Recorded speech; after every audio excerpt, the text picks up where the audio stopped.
mimi ni mwana Yanga, lakini kwa kazi kubwa iliyofanywa na Simba wanastahili na wao kupewa ndege ili waende kwenye fainali huko Morocco.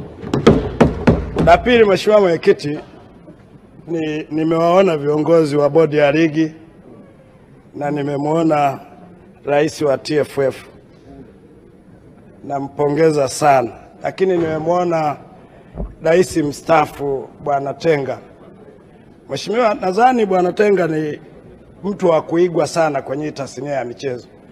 Ni kiongozi ambaye kwa kweli alifanya kazi yake vizuri na akastaafu na bado wanamtumia, lakini ni mtu anayeheshimika sana kwenye tasnia ya michezo. Sasa nadhani na wale mlioko kwenye madaraka muige mfano wa jinsi gani mzee Tenga aliongoza michezo yetu hapa Tanzania. Vinginevyo mtamaliza vipindi vyenu halafu mtakuwa maoyoyo huko mtaani, hamueleweki na muheshimiki kwa kazi mlizozifanya. Mheshimiwa Mwenyekiti, namuuliza kaka yangu Kabudi,